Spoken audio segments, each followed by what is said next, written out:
Haleluya. Salam sejahtera bagi kita pada saat hari ini dimanapun kita berada.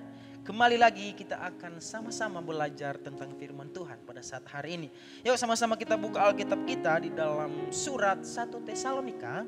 Pasal yang kelima ayat yang ke-17. Ayat yang sungguh-sungguh singkat. Firman Tuhan berkata, tetaplah berdoa. Oke, tetaplah berdoa. Ayat yang cukup familiar bagi orang-orang Kristen. Apalagi orang-orang yang suka beribadah kepada Tuhan. Karena kenapa?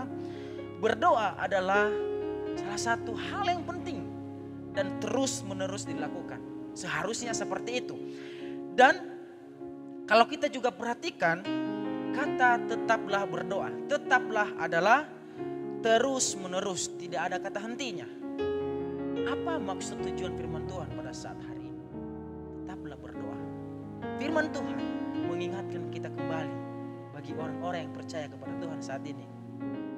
Saya mau tanya, sudahkah kita memberikan waktu untuk berdoa kepada Tuhan? Kalau kita lihat firman Tuhan, Tuhan hanya ingin waktu kita berdoa satu jam saja. Tapi, sudahkah kita memberikan waktu seperti itu? Tapi kalau kita lihat firman Tuhan, tetaplah berdoa. Artinya terus menerus melakukannya. Dan ini bukan suatu rutinitas, tapi ini bentuk suatu hak atau memang ini mutlak kita harus lakukan. Karena kenapa? Itu adalah sebuah atau sebagai nafas kita dan cara kita bersyukur kepada Tuhan.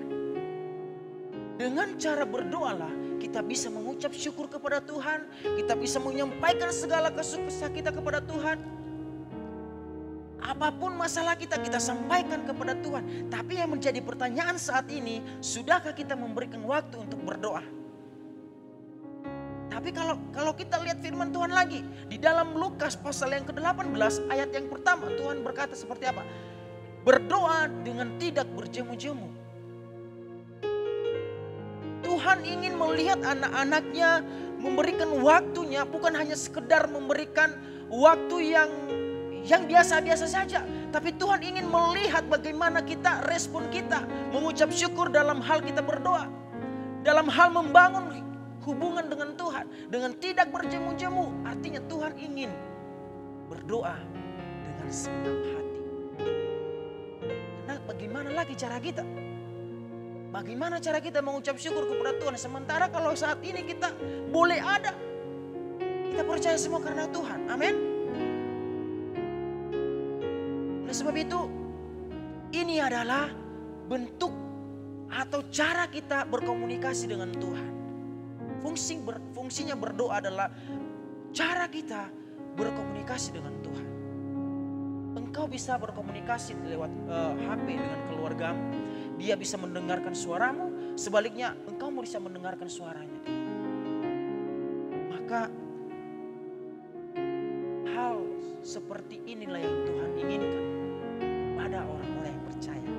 Kalau kita lihat di dalam Matius pasal yang ke-26, ayat yang ke-36 sampai ayat yang ke-46, di sana perikopnya tertulis di Taman Getsemani, di mana kejadian di situ diceritakan bahwa Yesus berdoa sebelum kejadian dia akan ditangkap, disalibkan dan mengalami namanya kematian. Tetapi di waktu itu dia akan memberikan waktunya untuk berdoa. Bukan hal yang sepele kalau berbicara tentang berdoa. Jangan pernah menganggap ketika kita mendengarkan sebuah kata berdoa itu biasa saja. Saya mau ingatkan kepada kita, hamba-hamba Tuhan, orang-orang yang percaya kepada Tuhan, siapapun kita pada saat ini, kita butuh yang namanya waktu berdoa. Karena kenapa? Disitulah Tuhan menyatakan segala sesuatu yang luar biasa ketika kita berdoa. Asalkan kita berdoa dengan cara yang benar. Kalau kita lihat dalam kembali di dalam Matius pasal yang ke-26 ayat yang ke-39. Coba kita perhatikan Matius pasal 26 ayat yang ke-39. Maka ia maju sedikit, ini Yesus. Ia maju sedikit lalu sujud dan berdoa. Tuhan mengajarkan cara kita berdoa.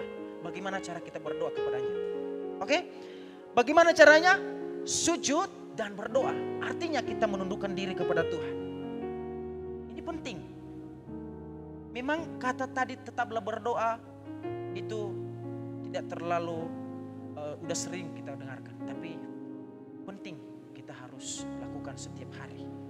Oleh sebab itu Bapak Ibu yang terkasih dalam nama Tuhan Yesus, biarlah firman Tuhan yang datang kepada kita pada saat ini terus mengingatkan kita bangun hubungan lewat cara kita berdoa, mengucap syukur lewat cara kita berdoa kepada Tuhan. Ini yang menjadi firman Tuhan pada saat hari ini. Biarlah ini menjadi berkat bagi kita. Tuhan Yesus memberkati. Immanuel, Allah beserta.